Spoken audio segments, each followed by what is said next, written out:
watch the chat, and I'll keep track of any questions. So as we're talking, feel free to type your questions into the chat.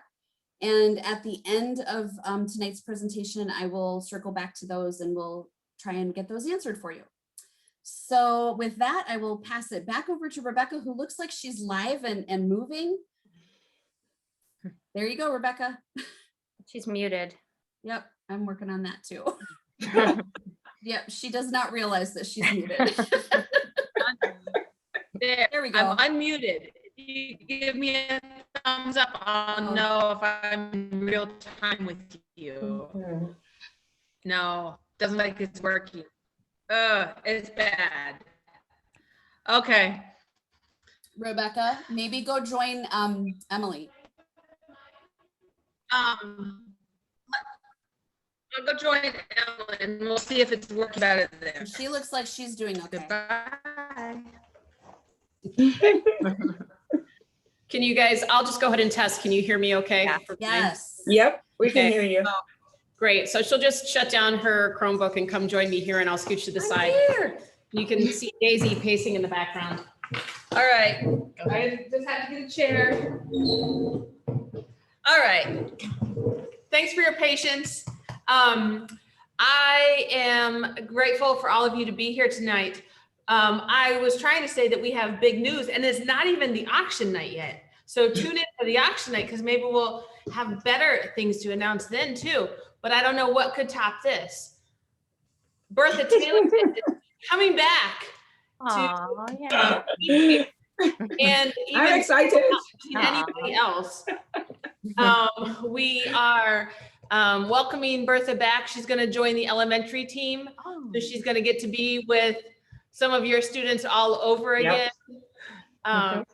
We're really excited about it. Andrea, Sarah, hi everybody. Sarah. See you again soon. So one of the things, for those of you new to the school, Bertha has been with us, I bet, for 15 years, maybe more. She had her daughters here, and then as soon as we had an opening, she took over one of the primary classrooms. So she is AMI trained at the primary level, and she has been a longtime supporter in so many ways of your children and this school.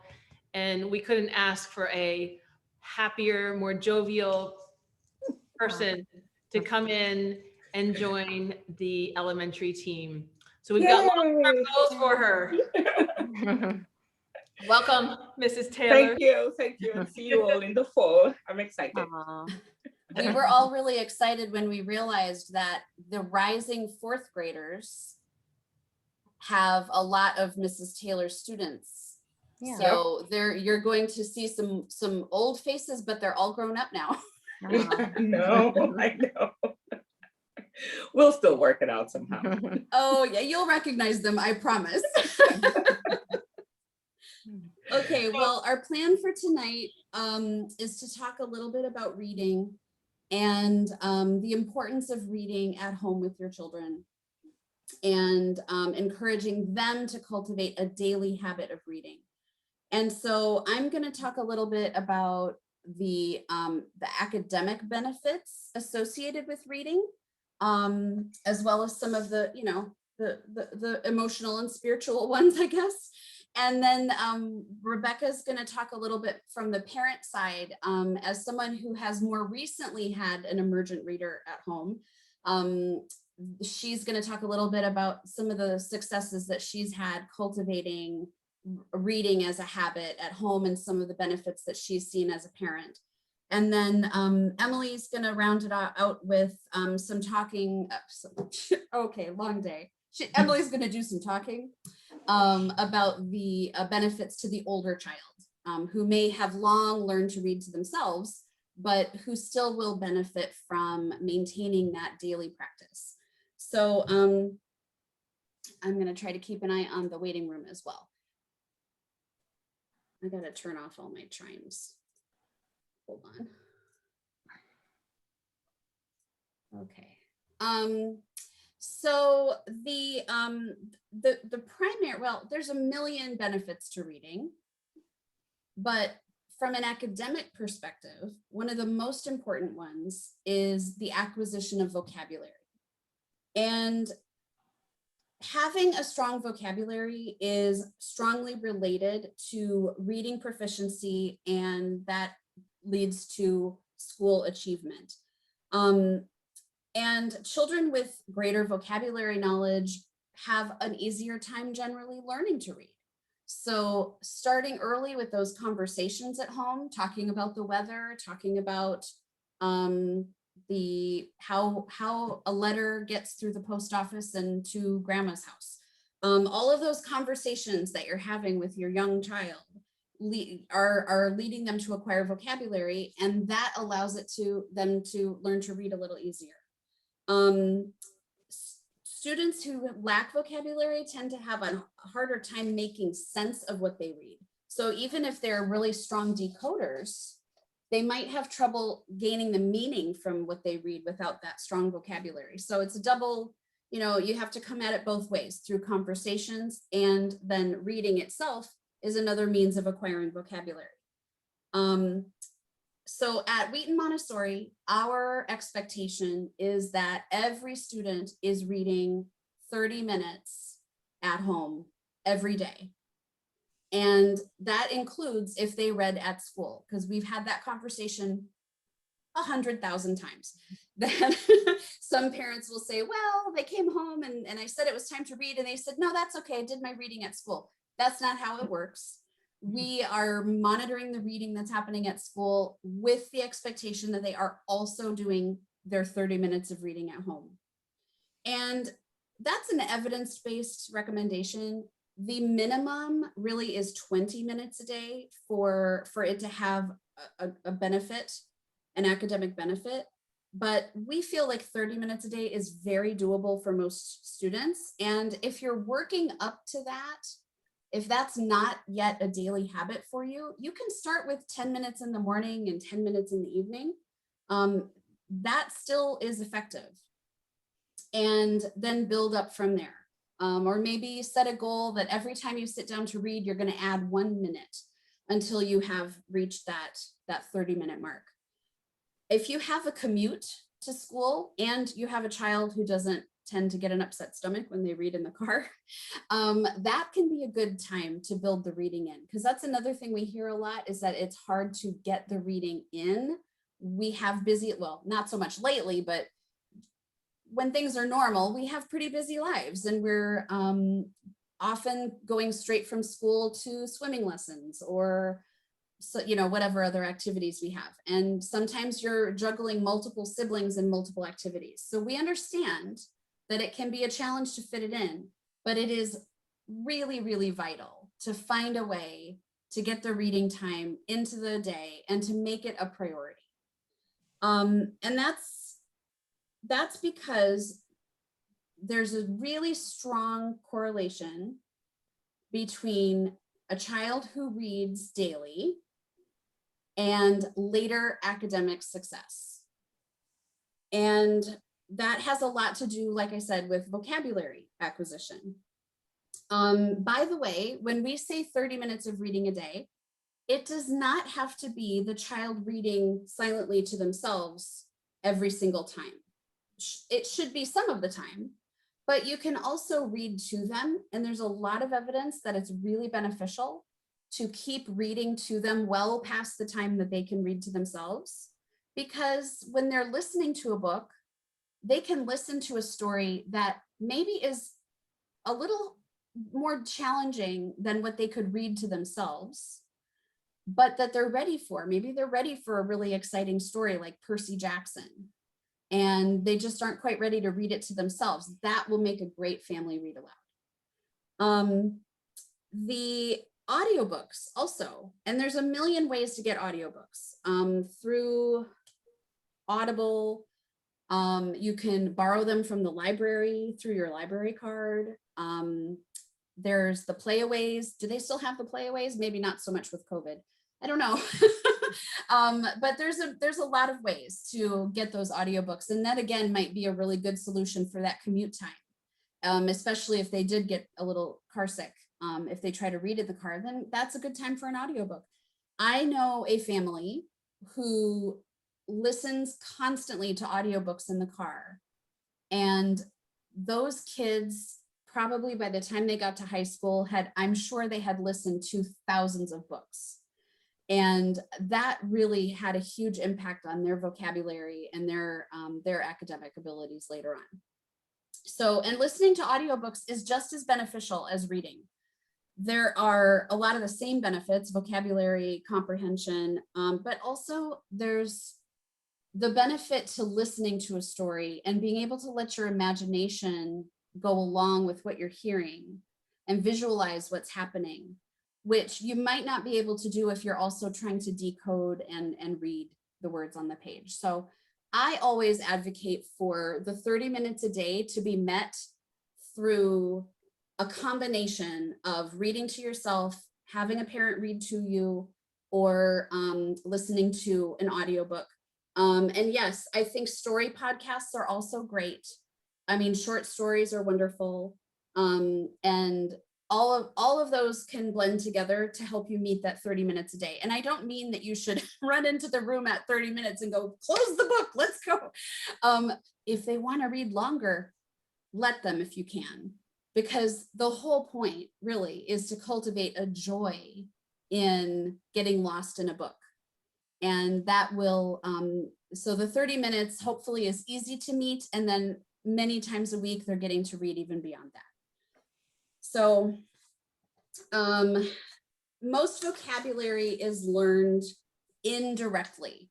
So when we think of direct instruction of vocabulary, that would be a vocabulary like Wordly Wise or a vocabulary activity at school. We at Montessori school give lots and lots of vocabulary with every lesson. And with a traditional school, they might learn 400 words a year. In a typical school. In a Montessori school, it might be more like 500. But what they need is to add 2,000 to 3,000 words a year in order to add up to what is correlated with later success academically.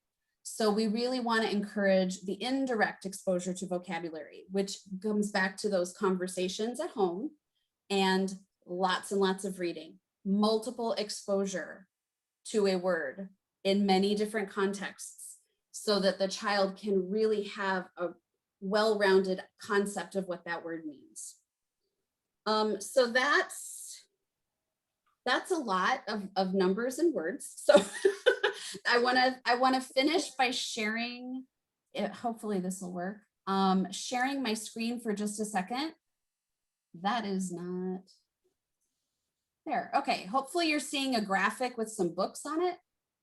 Can somebody let me know if that's what you're seeing? Okay, great. Yep, so just very quickly, and then I'm going to pass it over to Rebecca.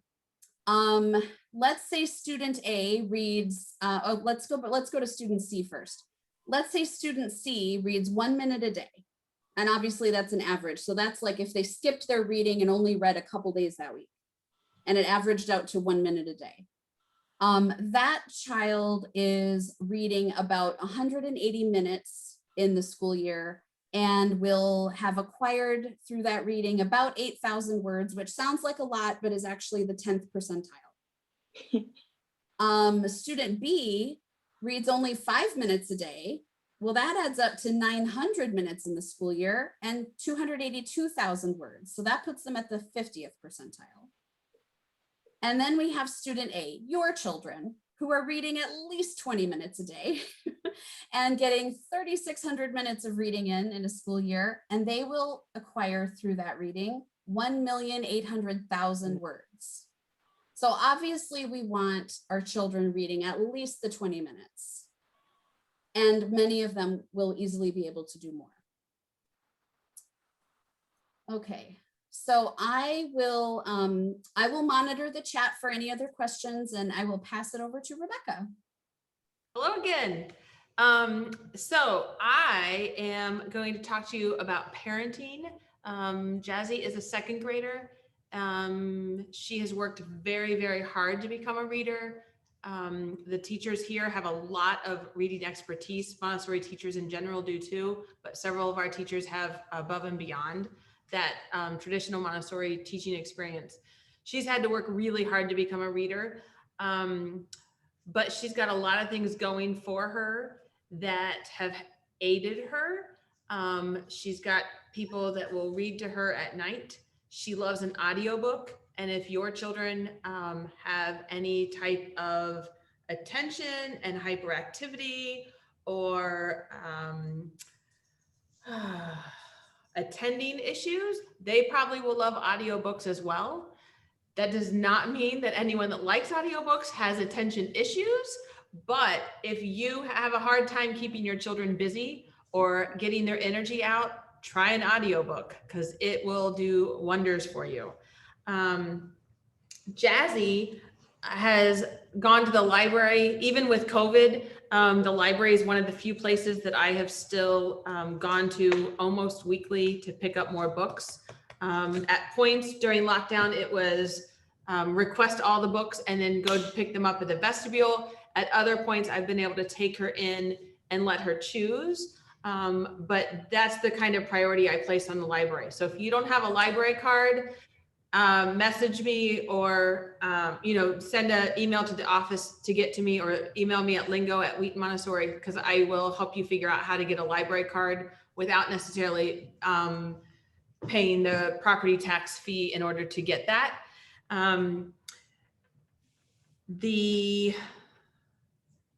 The library, here's the main reason to get the library. If you're at the library, you can allow your children to get any kind of book. If you place a 0 value on a graphic novel, they can still walk away with 25 graphic novels, and you can be pulling your hair out, but they still have access to what they wanted to read, what they've chosen to read. You can also get 25 more books that you're hoping that they will read. So the sheer volume that you can scatter through your house is really important. The library has the audiobooks and several different apps for that.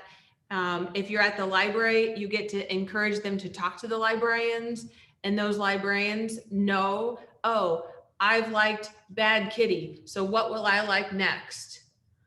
The librarians can help her find who has written other books like that. They can help them find the titles based on, Mrs. Fortun was reading something like this at school. What do you think it was? How could I get a hold of that book? And so it's a whole nother adult that loves reading that can interact with your child.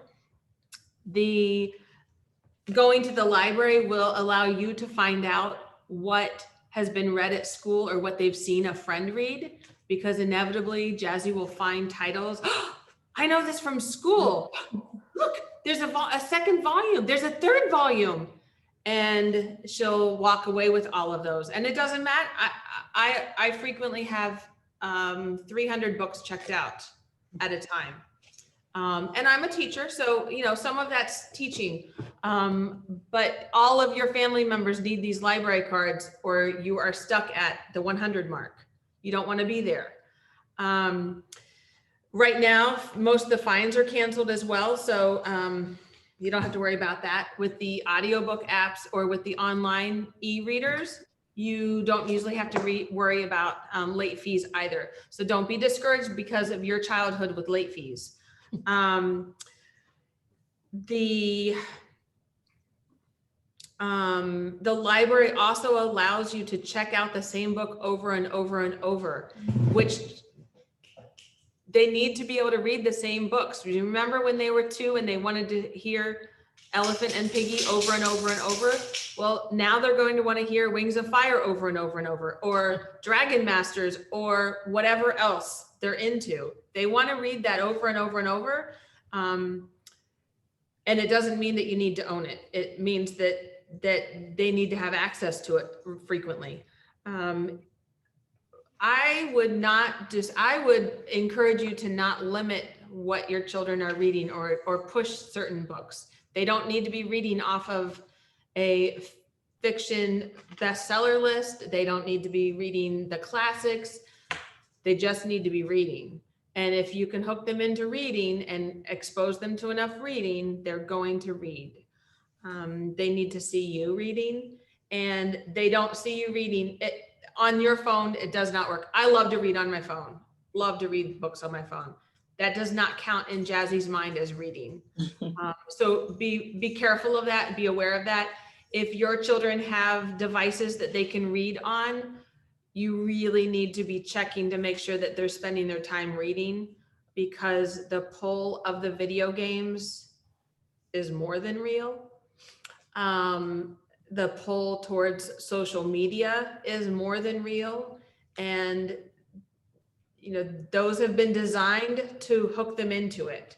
And for whatever reason, books have not necessarily been designed to make them addicts. So make sure that you're monitoring their screens. If they're reading on a screen, make sure you're monitoring that, and start that early, because that's a big, big job.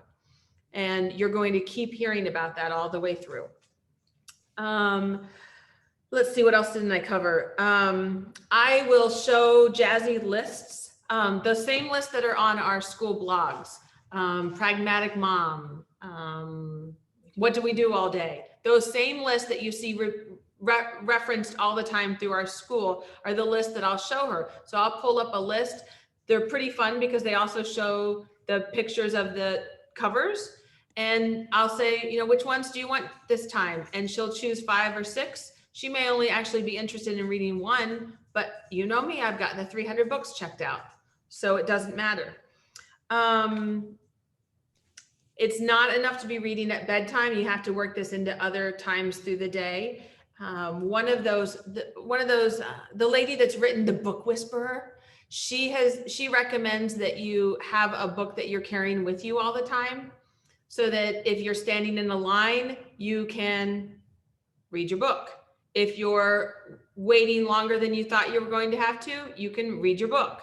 So you might adapt that philosophy as well, to always have a book with you. It would make sense the way that they carry their backpacks to and from school, that they would have a book that way. If you haven't tried family reading night or family book brunch, I would recommend trying some of those things. They're going to fail the first couple of times because our children don't like things that are unfamiliar. They like something that is familiar. But then the 5th or 6th time, they're going to feel like it was their idea, and they're going to tell you how book brunch really goes. They are seeing book clubs at school. You may have seen the post, I think I made it yesterday on the Facebook parent group. They come up with ideas at school that they're doing, but I would highly recommend that you try to follow their lead to get you doing those things at home. Because if you can have book brunch at home, whether it's 2 questions about the book, why did you like this? What book should we read next? How many chapters do I need to have read by next Saturday? You'll see how much they understand and how that executive function works to help organize this. And then the other thing that I've had a lot of success with is the little free libraries. Jazzy and I will stop at those, and there's one book that I have known that she should love, because all kids loved that series at some point. And I've been thinking, okay, it's time. She's had 0 interest in it, but then she found it at the little free library and came home, and then those are what we were able to check out the rest of from the library. So try those too, because then you're trading. And she's had a hard time letting go of some of the books that she has. So I've had to trade some of my books or some of the books that I know are kind of trash. And, you know, it works out for her to get a hold of some other books. And then the last thing that I'll say, I brought a really good prop. This is from the library. And this is another reason you don't want your children just relying on the library and on the librarians. You do as well. Check this out. Parenting kit, puberty girls. Yeah. So we've got this whole bag. It's got all of the best books. It's missing a couple that our school usually recommends, but then, you know, it's got the titles. She can go through it. She can look through for the pictures that she's interested in. She can look at chapter titles and decide what she wants me to read to her. I've told her you can look through this bag on your own. We can look through it together.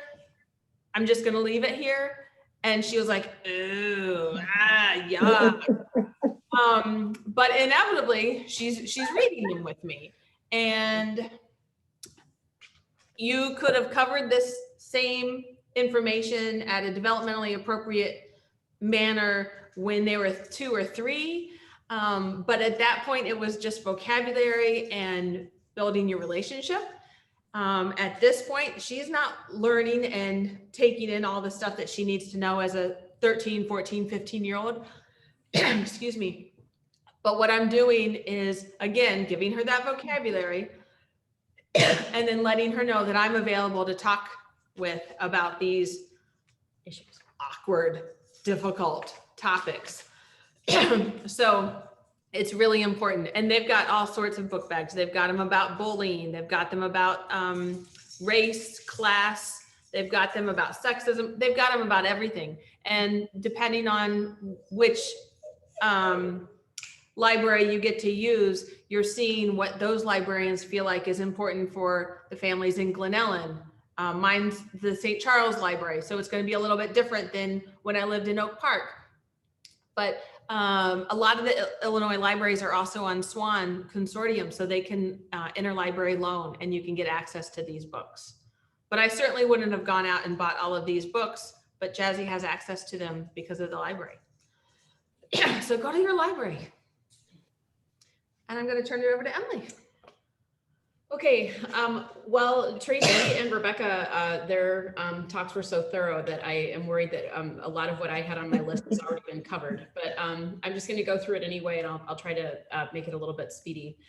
You know, by the time that students get to upper L, I really wanted to be part of this conversation because, like Tracy said, and as Rebecca said, so your children have done the work of becoming those readers, right? But I just wanted to talk about the role of family reading and the importance of reading fiction, all kinds of things, but literature especially, and for upper L, the benefits to them. So like Tracy and Rebecca said, of course, it's that continued exposure to grade level and above vocabulary.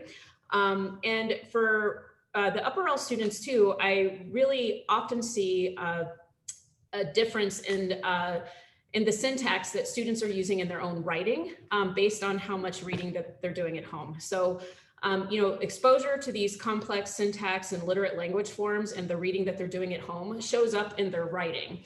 And we do direct lessons on how to, you know, use commas and the Oxford comma or commas in direct address or punctuating dialogue. But those students who are reading all the time, who are those voracious, you know, readers, a lot of this comes to them more easily. And so I think that there's a difference in the writing of students who are getting this continued reading, that for whom reading is such an important part of their home life.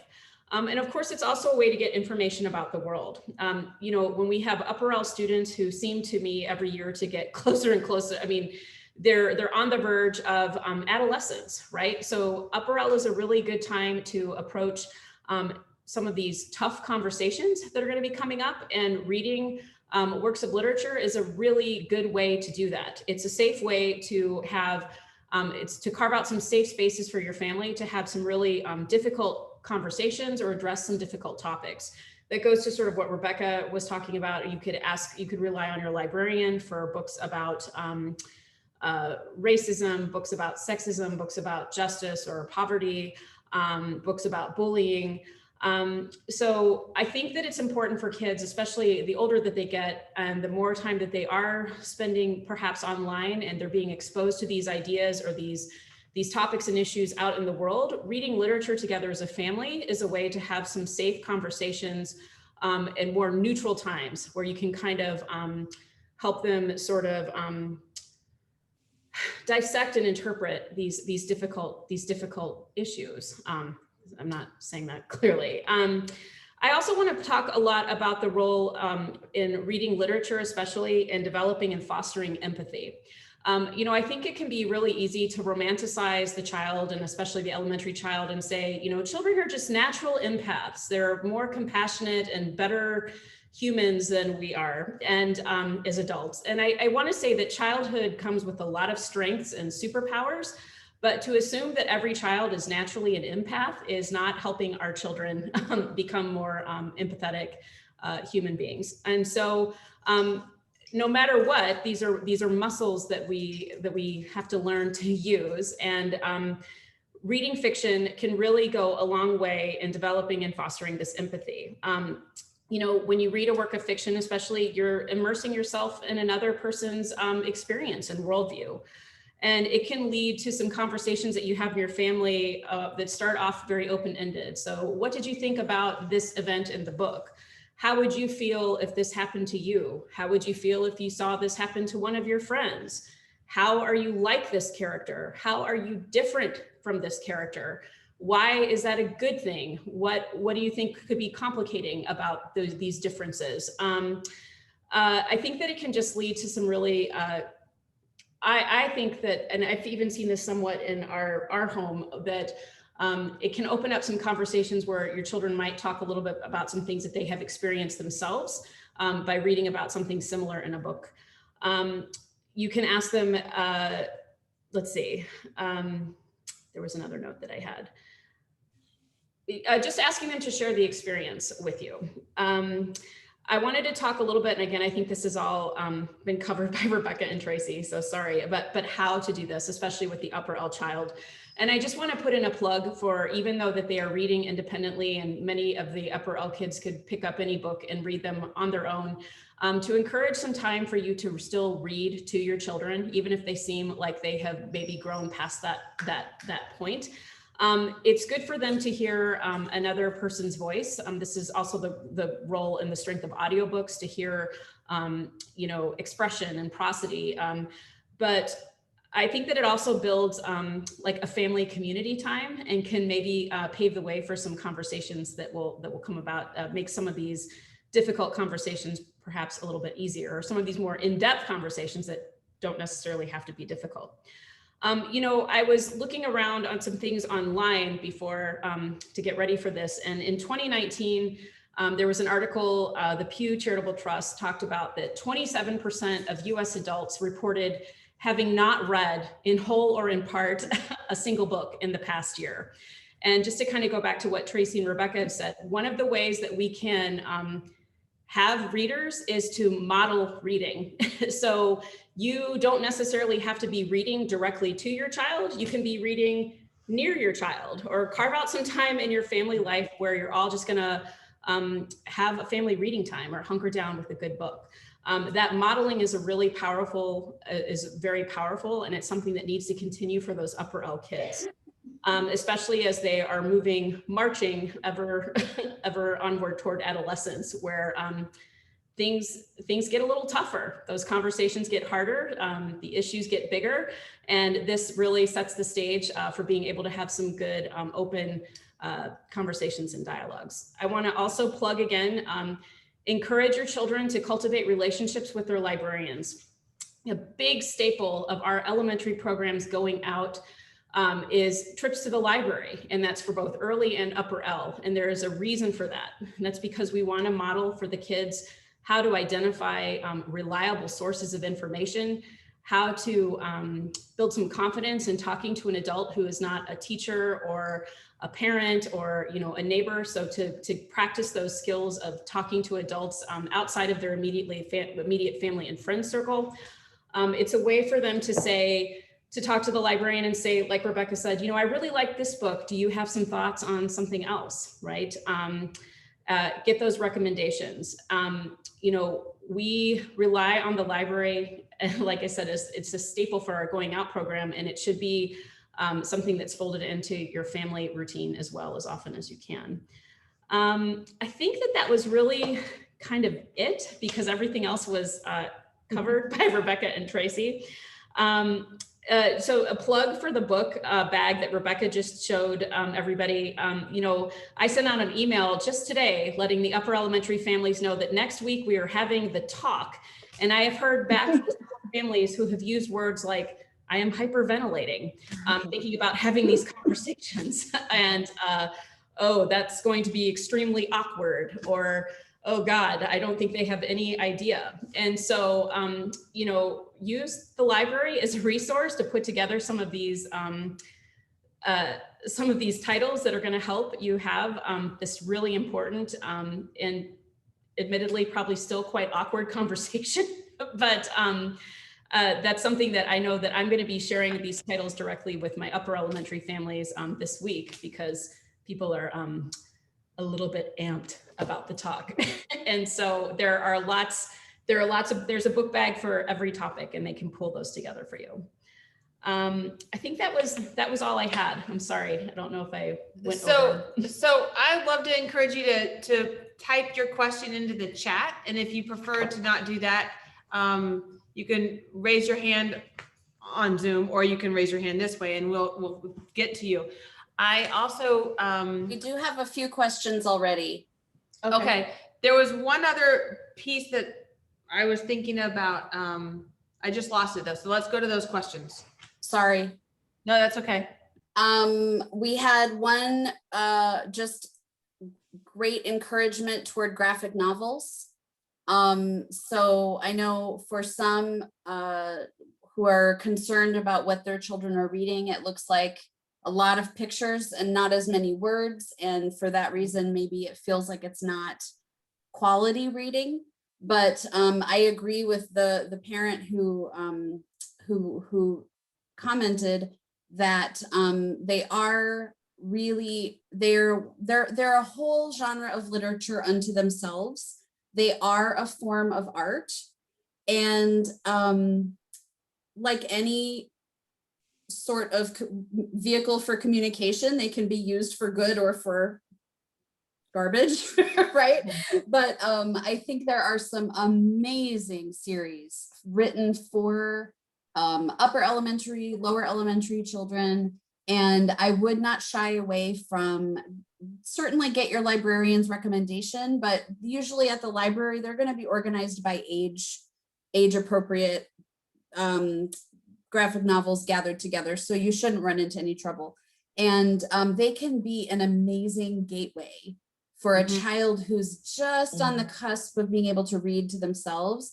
That child is often really drawn to those graphic novels, and it can become the way that they find out that reading is a joyful activity for them. The visuals are so helpful with the reading comprehension. So now they can be introduced to new vocabulary, but they've got these visuals that are helping to tell the story. I actually find reading graphic novels really overwhelming and difficult, but I can watch students do it and see how much they're getting out of it. I've also seen audiobooks. Jazzy has loved audiobooks and had them on repeat, and then gone to the chapter books or the graphic novels and read them to herself that way too. So anything that can be done to get them ready to understand the book is helpful. So graphic novels are great. You reading it and then having it available for them to read at a later point is good.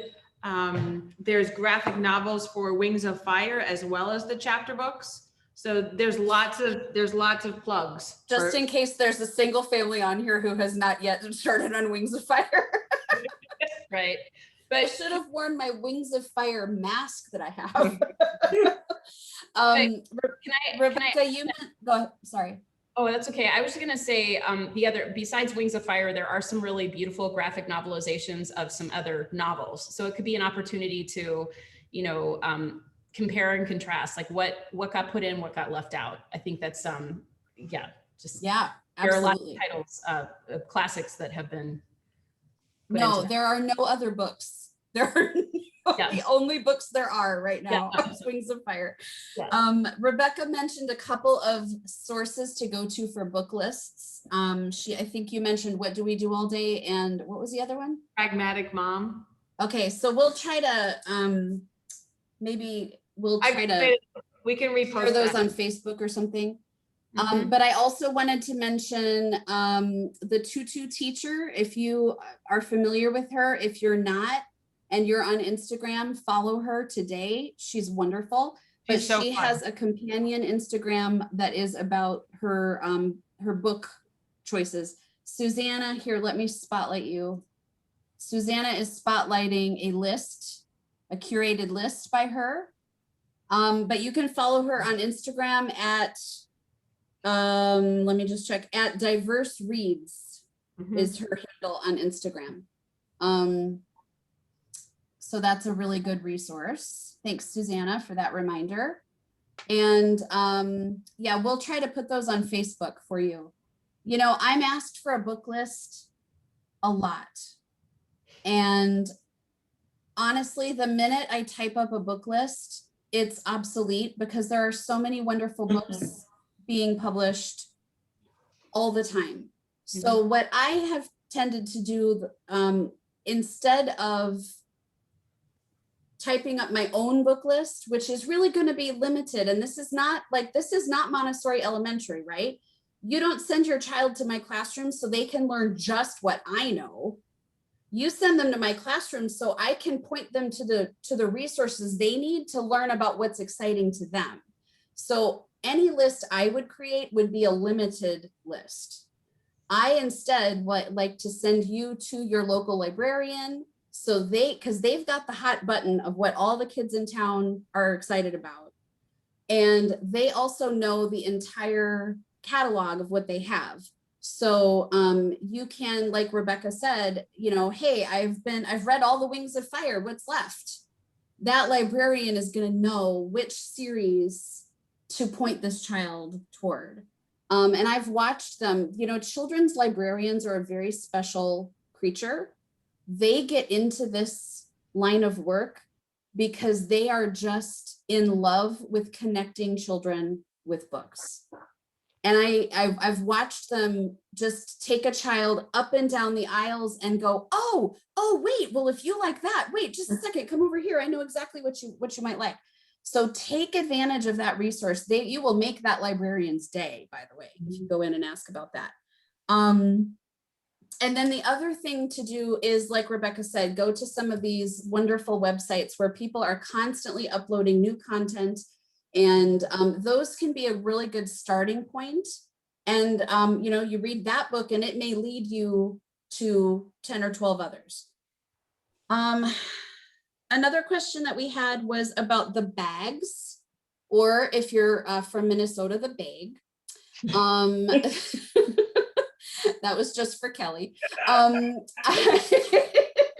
The question was, do we know if those kinds of bags, those resource bags, are available at all libraries? And they are available at a lot of libraries, but like Rebecca said, I think they are, it kind of depends on the individual library. But another thing that I know is that they tend to, my experience with the libraries is they want to provide the resources that their folks are looking for. So if I were to go to my library in Geneva and say, hey, my friend got a resource bag on puberty from St. Charles, do we have something like that here? I know for a fact that within a week, she would have cultivated it for me. So don't hesitate to ask. They may have a ton of resources that you just aren't aware of. I mean, it took me a while to realize that you could check out board games at the library. I had no idea. So you should just ask, and if they don't have it, the chances are they'll pull the books for you and create a custom bag just for you, or a bag. Okay, and then did you guys have any more you wanted to say about that, Emily, Rebecca? Okay. Okay. I have a sort of a personal question. What's the best book you've read recently? Jeff, are you asking me personally what I've read recently? Oh, thanks. Okay. What have I read recently? Okay, so here's the problem at our house. My husband and I read constantly, but ever since we got Kindles, I realized I never know what he's reading, and he never knows what I'm reading. And in the old days, when we had the physical book, we would have a lot more conversations about, you know, what, oh, is that good? You know, oh, Foucault's pendulum again, huh? You know, that kind of thing. And I find that we have to like remember to have those conversations now. And so now that you're putting me on the spot, I'm having trouble remembering what's in my Kindle right now. I just finished Oh, Such a Fun Age by, I want to say Kylie somebody or other. That's the other problem, is when it's on Kindle, you can't remember the details. Has anybody else read that can tell me what the name of that woman is? What did you say? Say it again. It's called Such a Fun Age. Oh, yeah, I just read that. Yeah, it was good. So I recently finished the title that Bethany has for the book club. Yes. Hey, join the book club, brag about it to your kids. Oh yeah, I forgot. But I am really great at getting a little teeny bit into a book and then thinking everyone needs to read it. So I'm right there again. I can tell you Nothing to See Here is hilarious. They are children that spontaneously combust. They catch on fire children. I'm finding it hilarious. Usually by really close to the end, if not the last chapter, I'm like, oh, I told so many people to read this and I'm so embarrassed. This is terrible. So, go find out what that one's all about, because by the end, I'm going to really regret that I admitted reading it here.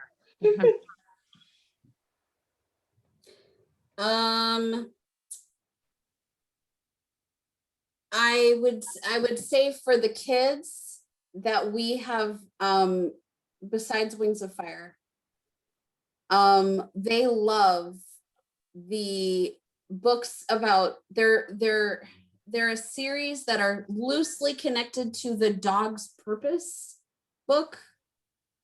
And so there's Toby's story and Molly's story and Bailey's story. They love these books.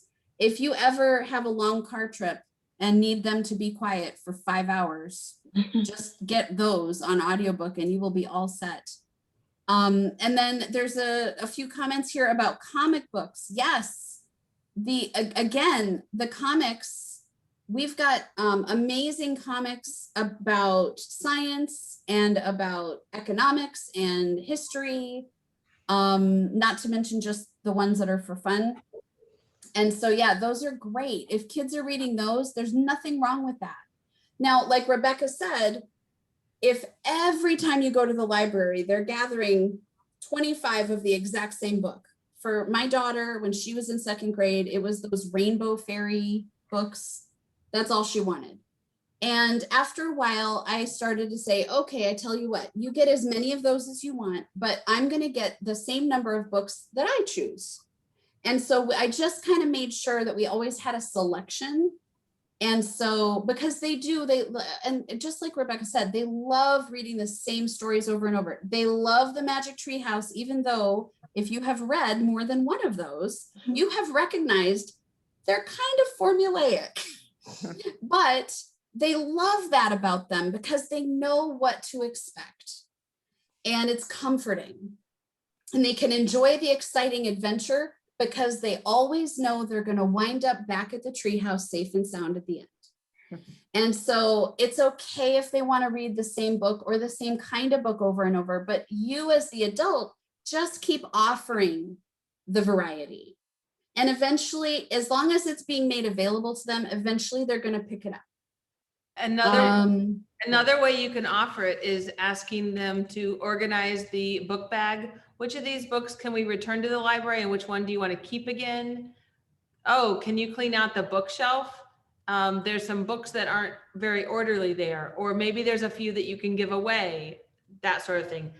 And they'll end up reading something. Yeah, that's a great idea.